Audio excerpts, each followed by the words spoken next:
Ano mo pare, yung mga sa Pilipino, no? Madalas nangungutang sa Bombay, di ba? Sa mga Indiano.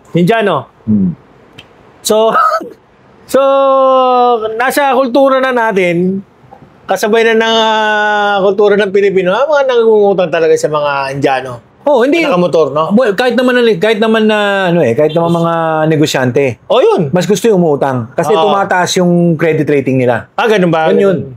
Bakit? So, kahit sa mga credit card. Mas maganda pag ginagamit mo credit card mo kasi nagbabayad ka. Tataas ang credit rating mo. Ganun? Yes.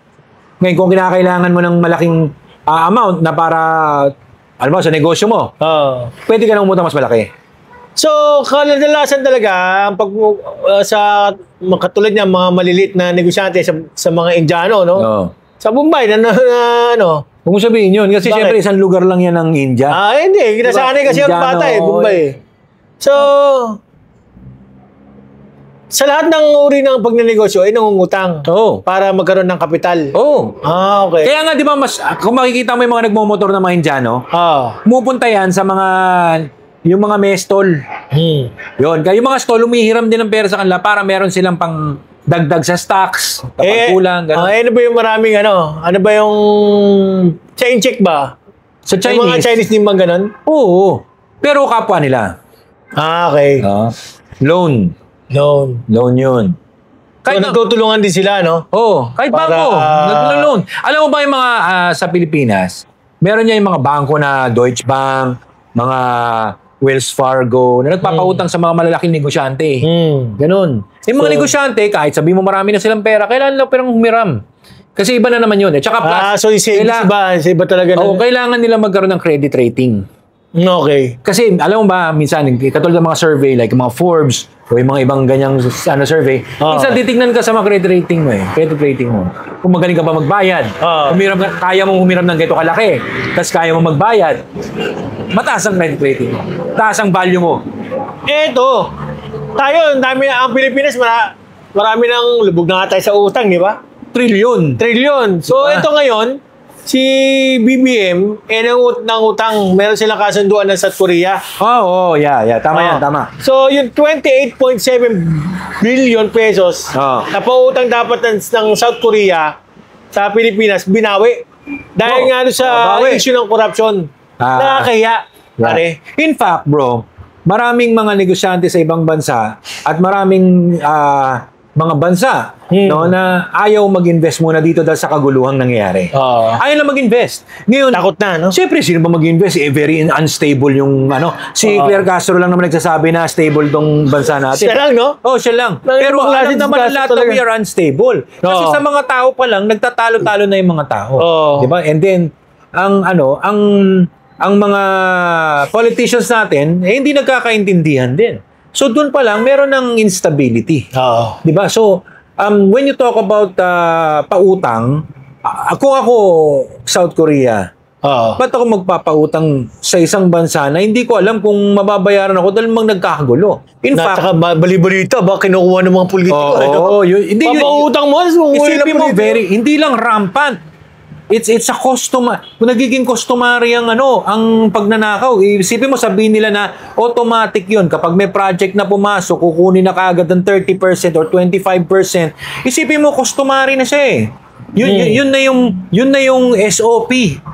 'Di ba? SOP na ng gobyerno 'yan na kapag ka mayroong pumasok na project ganun. So kung ako pautangin kita, baka mamaya 30% pa lang niya mapupunta na sa politiko, yung ibang percent niya mapupunta sa mga tao sa loob. Tapos ang matitira na lang diyan sa pinautang ko sa for infrastructure, wala na. 'Di ba? I don't think natatanggapin naman. Tatanggapin ko na ng bansa natin kung sasabihin nila, hindi, pautang kita hollow blocks. Parang yun parang parang large scale stapa. Yun na nga yun. Large scale stapa. Yun na nga yun. Hindi lang large scale yun, di ba? Ano yun? Massive. Parang na yun parang money heist? Parang ko ba sasabihin yun? It's a hell of a steal, man. Hell talaga kasi pupunta ka na talaga na impyerno yan sa ginagawa mong yan Anyway, Siyempre, sakit sa ulo yan ni Presidente. Oo. Dahil kung hindi ka na kayang pautangin ng sinasabi mong kaibigan nating bansa, ibig sabihin, pati ang ibang bansa wala nang tiwala sa atin. Oo, nakakahiya. Di ba? Ang nagtitiwala na lang yata sa atin yung US na nagpapautang sa atin ng mga armas eh. Hindi nga eh. Pantaki mo, binigyan na, ano yun, yung taripa? Ay, 19%. 19%, Tapos tayo, zero. Oo, diba? zero. Dara. Tangingon, sabi ni siguro ni Trump, tangingon itong mga presidente. Hindi, Dali, oh. hindi. Meron niyang inside deal. Imposibleng hindi. I don't think na gano'ng katanga ang Pilipino para pumayag sa gano'n. Pumayag eh. Hindi, may inside deal nga. Merong nakadikit dun. Imposibleng hindi. Siguro. Ikaw ba, si Gibo, sa tingin mo, papayag na gano'n yung deal? O si Recto na gustong kumupit ng mga... Ay, kumuha, sorry yung gustong kumuha ng ilang percent ng VAT, tapos sasabihin mo, So, hindi nila alam yun. Alam na yun. anyways, yun nga. So, si presidente ng South Korea, di ba? Hindi tayo pinautang. Oo. Dahil nga dyan sa flood Corruption. control. Oo. Corruption. Dahil sa malawak yung inutang na yun para sa infrastructure din yun. So, maniniwala pa ba yun? So ngayon, ito naman sabi ni BBM, hindi raw siya bababa o aalis sa palasyo hanggat di nare-resolba itong talaga namang Yari tayo dun. Flood itong issue sa corruption. Kasi siya yung nakaupo nung simulang na lumaki yung mga ganitong klaseng problema. So, hanggat di siya bumababa, talaga hindi makokorek yung flood control. Di hanggat di bumababa flood control, hindi bababa yan. Ayun, doon tayo mayayari. Kaso, konstitusyon na yung kalaban mo doon. Unless, gagawa na naman kayo ng so-called due process ninyo na pinipilit sa lalamunan ng mga tao kung ano man yung narrative nila. At ang gagawin nila ay, hindi, kailangan umaba, hindi na kailangan ng ganun-ganyan. Dahil ito na yung totoong katotohanan na magiging presidente pa ako ng ganitong kahabang panahon, di ba? Bawal yun eh. Grabe yun. Mga doon nga raw tatay, nakakausap na nga rin tatay niya. Ganoon? Buti pa siya. Tagal ng patay, nakakausap niya. Ayun pala, di maganda. Hindi, alam mo, kung may magpapatawa, ito, patawa lang naman to, Kung nakakausap mo, tapos yung mga kumakaso, kasuhan mo, Trillanes. Kausap mo, nakakausap pa pala eh. O di ba, gusto nilang kasuhan si Marcos dati sa mga hidden wealth? O kasuhan nila ngayon. Nakakausap pa pala eh. Go! Hindi, baka ibang issue yung pinag-uusapan nila. Di ba? Lakas tama. Hindi, joke lang naman yon. Joke lang yan. And we're just, pinapalighten up lang natin yung mood kasi alam mo, mamibwisit ka talaga sa ganitong pangyayari. Even our neighboring countries na friends, wala nang tiwala sa atin. Biro mo dahil lang sa binalik nila yung 28 billion. 28.7 ba yun? Something. Basta gano'n, 28 billion. Ang hiningi ulit pabalik. Matakot eh. So, ang baka ibubulsa ni itong mga ito. Sayang. Balitaan namin eh. Pero mo, paano hindi matatakot? Sabi nga ni Asurin, yung dating chief. Yung mag-iimbestiga sa ICI. Wala pa kaming nakikitang official na pwedeng kasuhan kasi parang wala pa eh. Ang dami na sinabi eh. Ang dami nang binanggit eh. Wala ka pa rin makasuhan. Naloko talaga tayo itong mga putay na itong mga tayo. Hindi, ganito. Baka ang ibig sabihin naman, ito ano tayo? Maging patas tayo ngayon. Okay, sige. Ika nga sabi ni Rafi, kailangan tayo maging patas dito. Ngayon, sa ICI, hindi nila pwedeng sabihin na kakasuhan na kagad to dahil ebidensya, kumukuha pa tayo. Yung matibay na ebidensya. Meron na silang listahan. Pero hindi pa pwedeng kasuhan. Kasi wala pang enough evidence. Diba? Pero, okay? Tinututukan nyo ba? Kasi mukhang iba-iba ang mga tinututukan nyo eh. Diba? Hindi lang, imbes na tutukan ninyo itong mga binabanggit, nag-name pa kayo ng mga iba eh. May nagtuturo pa kayo ng mga kung sino-sino eh. Diba? Sa Senado nga lang, madami nagkagulatan dun eh. Samantalang itong mga nasa Congress, yung iba nakaalis na, yung iba. Diba?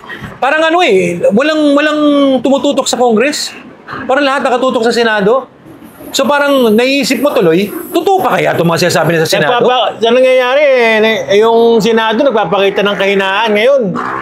Diba? Well, alam mo, bro, kung halimbawa lang, hindi ko sila kinakampihan pero kung ikaw pinagbibintangan sa isang bagay na hindi mo alam, talagang mapapaigay ka kasi mababad trip ka eh. Oo. Di ba? Pwedeng ganun. Pero kung ano man, basta ang alam ko, hindi patas ang investigasyon ngayon. Sa ngayon. Pero then again, sila yung nasa loob dyan, baka sila alam nila kung paano how things work sa pag-imbestiga. Tayo, nandito na sa labas, pero kaya nga humihingi ng transparency ang taong bayan. Ngayon, hindi na naman matutuloy live stream muna. So sana, ituloy niyo yan. Kasi kailangan malaman ng mga tao. Walang na. Pumunta nga doon yung si speaker, di ba? Pero as a witness pa. Hindi lang yun. Pumunta sila doon, wala nakakita kung what transpired. So, wala rin transparency. So ako, para sa akin naman, bago tayo matapos, huwag na natin paniwalaan yan. Huwag na kayo maniwala, ICI, putang ina. Hindi nga nila live kung ano nangyayari, di ba? Tapos magsasabihin nila kung, wala, ano lang yan, naglilinis lang yan. Dapat DPWH nga, nasunog. Para maging credible yung mga statements na gusto nilang sa narrative nila. Yun lang. So yan. Tapi na po mga kaibigan. Tito Potato. B4D.